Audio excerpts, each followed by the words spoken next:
WMPG, Gorham, Portland.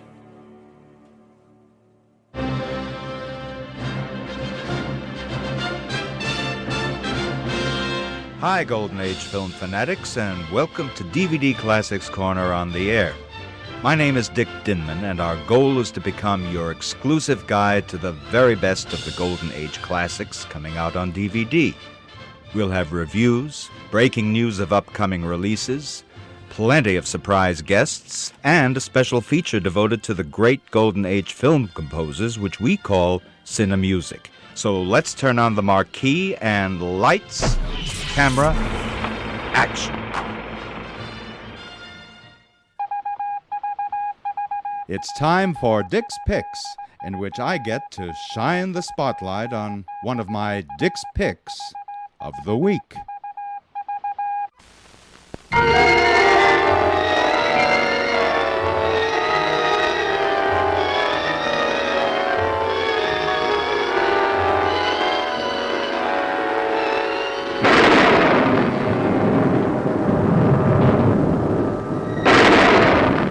This was my father's world, Mr. Barnett. The shrieking of mutilated victims became the music of his life. The blood of 1,000 men and women was spilled within these walls. Limbs twisted and broken, flesh burned black. Starring Vincent Price, truly a master of the macabre. Nicholas. Elizabeth. Is that you? Elizabeth? While we were up here mourning her, she was alive, struggling to be free. I'm going to torture you, Isabella. I'm going to make you suffer for your faithlessness to me. You harlot! All the violence of angry seas. The unseen forces of the unknown. The unforgettable memories of a long-forgotten childhood. All these you will feel in your very blood.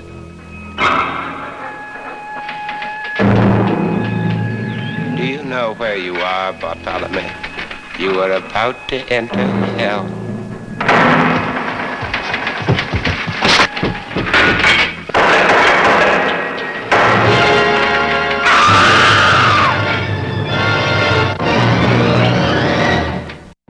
Classic film aficionados, horror fans, and collectors will relish the 4-disc Blu-ray release of the Vincent Price collection from Scream Factory, an essential collection for every home entertainment library. This extraordinary collector's set brings together 6 Vincent Price masterpiece classics featuring the first ever Blu-ray movie presentation of The Fall of the House of Usher, The Haunted Palace, The Masque of Red Death, The Pit and the Pendulum, Witchfinder General, and The Abominable Dr. PHIBES, brimming with a bevy of chilling bonus content, including interviews with producer-director Roger Corman, audio commentaries, original theatrical trailers, still galleries, and archival materials.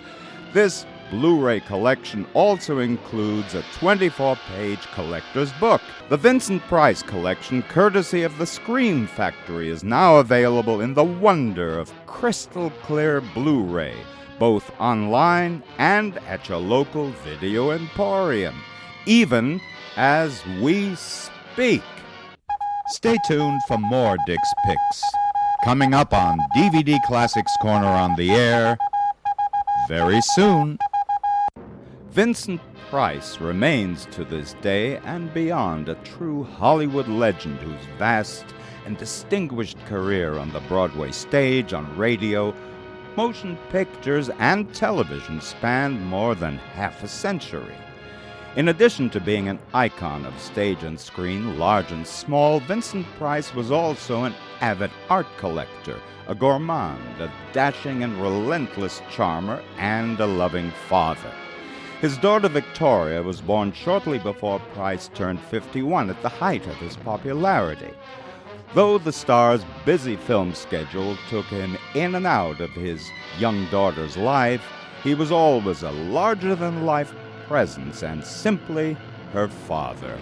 And what a privilege it is to have as a guest on my salute to this iconic star of the ages, the talented and gracious Victoria Price, whose acclaimed book, Vincent Price, A Daughter's Biography, is full and candid as both Vincent Price's passionate and charismatic public persona and his conflicted inner life are treated with curiosity and understanding.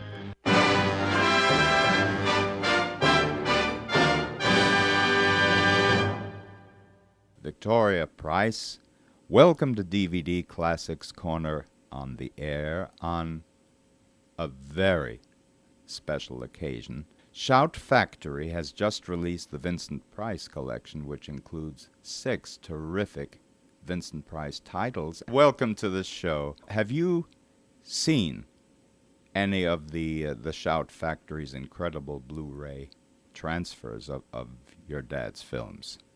I have not. I haven't even gotten a copy yet. Well, you have something to look forward to.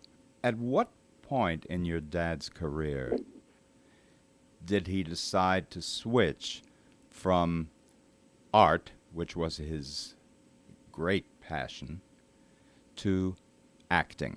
When he was a boy, he wanted to be an artist, but he realized fairly early on, certainly by the time he was in 10th or 11th grade, that he wasn't going to have the kind of talent he expected of himself. Now, ironically, he was a wonderful artist. He drew and painted very well. But the standards to which he held himself, he really saw himself as wanting to be as good as the greats, people he admired at that period of time, like Modigliani, let's say. Mm-hmm. He knew he didn't have that kind of gift. And so he wanted to then study art history. He also did harbor briefly a moment of wanting to be a cartoonist, like some of the great New Yorker cartoonists like James Thurber or Peter Arden. But he decided to study art history, and in large part he did that because the one person to whom he revealed his secret interest in acting was a man named James Thurber, the great cartoonist and humorist. Mm-hmm. And James Thurber teased him and said, nobody will make it nobody makes it as an actor. You should give up on that dream. And so that's when my dad really put all his eggs in the art history basket. And he had studied art history at Yale. He went on to study it at the University of London.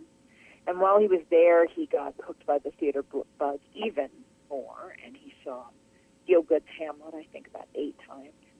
And it was while he was there that somebody dared him to try out for a play, and he got his first part.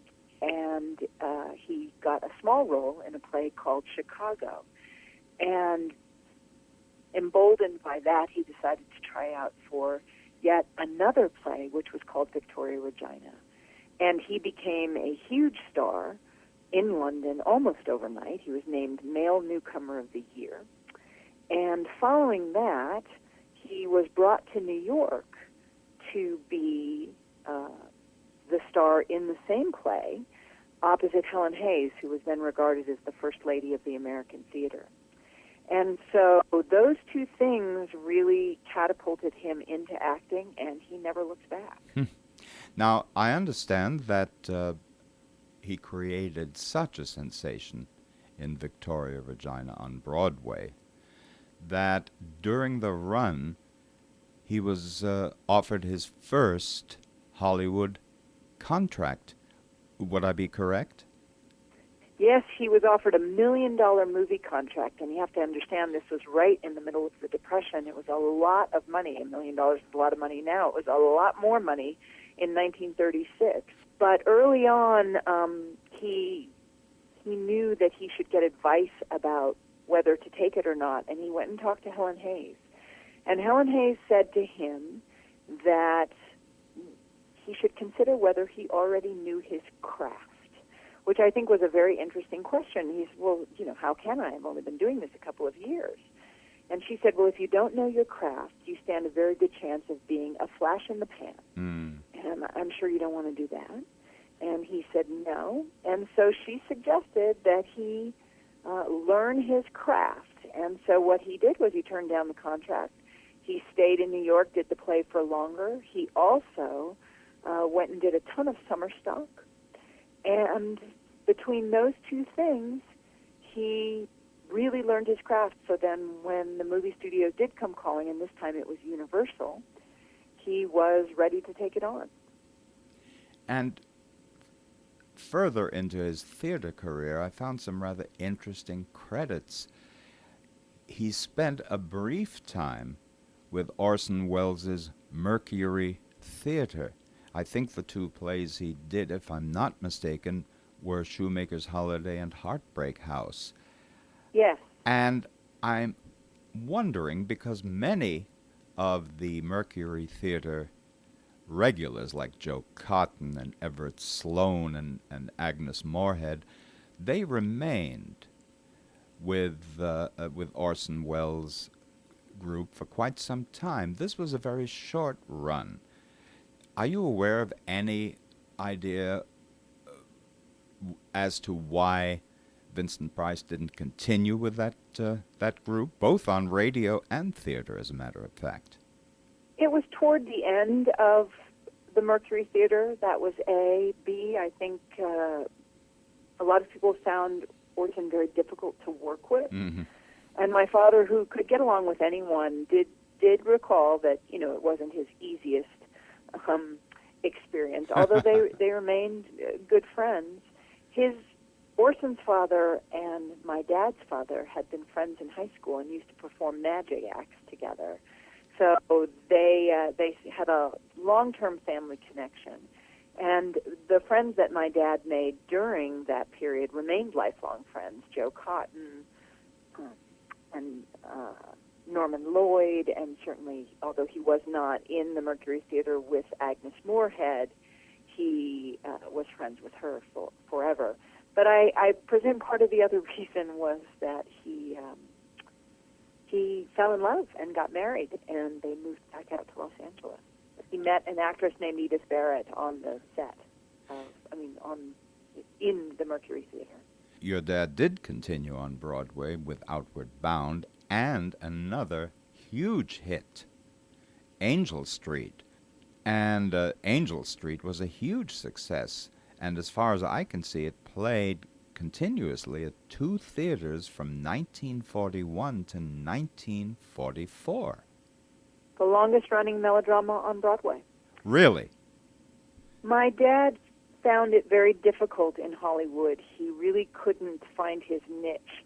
He really wanted to be a character actor.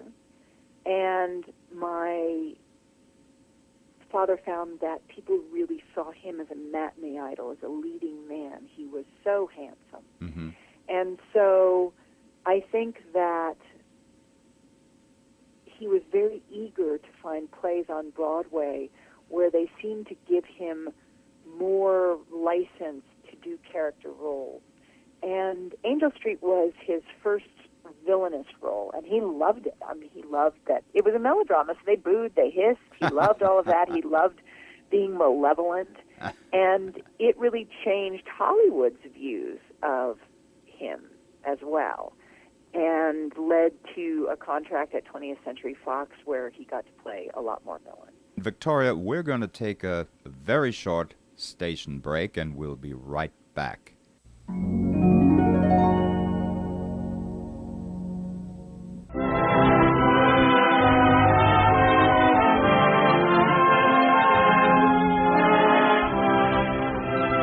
We pause now for station identification. DVD Classics Corner on the Air is proud to be a presentation of Southern Maine's own WMPG FM, 90.9 and 104.1 on your dial.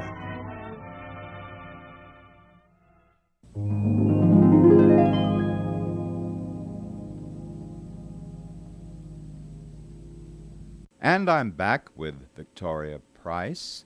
I believe his first film was at Warner Brothers, The Private Lives of Elizabeth and Essex. Would I be correct on that? I think that was his first film at Warner Brothers. He was loaned out a lot, as actors were in those days. And that was an interesting film because he had actually played the role that Errol Flynn played in that movie in Summer Stock. And the director apparently had quite a bit of difficulty with Flynn showing up on time and remembering his lines and things like that. And so when Flynn would misbehave, the director would threaten to replace him with my dad. And thank God my dad was such a likable guy, and there was no tension on the set. It was also his first film with Bette Davis, with whom he maintained a lifelong friendship. And, of course, we know that Davis and Flynn did not get on that film. And your dad would be reunited with Bette Davis later on, and also with Errol Flynn. Yes. About a decade later, in a terrible film, which we'll briefly discuss as we go through. How did your dad and Errol Flynn get on? Because I think you talk about, when you talk about both of them, you're talking about genuine opposites. Definitely. I think Errol Flynn was very much an actor in the sense that we often think of that era of Hollywood actor, very focused on himself and his lifestyle, whereas my dad was a people pleaser and would have driven to Timbuktu to avoid conflict of any kind. So I think they were very different in that regard. But because of that, my dad got along with everybody, and I never heard him say a negative word about Flynn, per se. And obviously, Flynn admired him because the film that they eventually made together, which was called The Adventures of Captain Fabian, was written and produced by Errol Flynn, who had pretty much total say in who was hired. So obviously there was a great deal of mutual high regard between the two. You know, when I wrote my dad's biography, I interviewed easily 250 people. And this is a book about somebody who made their living in Hollywood, and no one had a negative thing to say about him. Mm-hmm. And that was not because they were talking to his daughter. He was one of the best-liked people I have ever known, ever met. He was genuinely likable, and he was someone to whom that was important. It was important to him to be liked and to get along. He was a genuinely affable, kind, and generous person. And that's rare, even outside the rarefied air of fame. Obviously, his sense of humor was a great boon. Oh, yeah. Which I do want to talk about as we move on, some of his alleged pranks, which I'm a little suspicious of, but you can, when we get there, you can you can verify or not verify them. Then your dad does Tower of London with Basil Rathbone. The Invisible Man Returns. And a film, I'm sorry to say, because I'm a great admirer of director James Whale, who directed Frankenstein and Bride of Frankenstein, so many great classics. Green Hell. Yeah, I think that's a rather apt title. It's a very, sorry to say it, it's a very bad film. Was your dad aware how bad that film was? He was gleefully aware of how bad it was. He referred to it as one of the worst movies ever made, and he took great pride in how bad it was. There's points of pride, and I think being in one of the worst movies ever made is almost as good as being in one of the greatest movies ever made. Now, had he not been in films like, let's say, Laura, which is probably one of the great films, maybe he wouldn't have been so gleeful about being in the bad one. Your dad did a lot of films, and there had to be, and there were, let's face it, some less than prestigious products. But I find it's impossible to look at any film, even, well, I'm not even going to name some of the lesser ones. So let's say Son of Sinbad, throw that in for a second. It's impossible to find a single film where your dad walks through it. I defy anyone to find, no matter how how bad the film is, your dad is always spot on, as if it was a masterpiece. He must have had a terrific work ethic. He had an amazing work ethic. I wonder, as you're saying that, whether he would argue with you about that, because I certainly think, at least in Dr. Goldfoot and the Girl Bombs, you're right. He actually showed up constantly ready to do his best, even if his best was what everybody has come to call the Uncle Vinny character, where he spoofs himself to some degree, but he never did it in an unprofessional way. So yeah, you're absolutely right. I actually would agree with you. Actually, I plead ignorance. I have never seen Dr. Goldfoot, and I don't have any immediate plans to seek it out, unless you think I should. No, probably not. Well, then we do go to 20th Century Fox and some great titles. He plays a very sympathetic Joseph Smith in the film Brigham Young, and I think that may have been his first film for 20th Century Fox. And then Hudson's Bay with Paul Muni, Laird Krieger, one of the great character actors, and his first film with Jean Tierney, who may have been the actress with whom he worked more than any other. The great Song of Bernadette and Keys of Kingdom, both directed by Henry King. Of those films, did he have that I've mentioned so far, did he have a particular favorite that you know of? I think he absolutely adored working with Jean Tierney. I'm not sure which of those he would have called his favorite, but I think any opportunity to work with a beautiful woman he was good with. He was a big fan of Hollywood actresses. From the time he was a boy, he wrote fan letters to them. And so for him to be able to be a part of that legacy of working with iconic, gorgeous Hollywood actresses, he was totally on board for that. Well, I have to tell you, I do not trust the internet, and I take everything I read on it with a gigantic hunk of salt. And there's a quote, and I found this quote in two separate places, and I'll read it to you. And your dad allegedly said, "Jean was the most underrated actress I've ever known, and I've known her since she was about 17, and I adored her." And here's where he and I separate, and I quote again, "She really wasn't a great beauty or sex idol. She didn't have a great body, but had a body that wore clothes well." Well, does this sound like an accurate quote? Because I mean, my hormones rage every time I see Jean Tierney on the screen. And if you look at her and leave her to heaven in that bathing suit, that is, and that face, and do you think he ever said that? Yes, I do think he said that, and he did say to me that he felt that, in that sort of, to him, great beauty was, his idea of stunning was Ava Gardner. He just could hardly, stand still over the thought of Ava Gardner.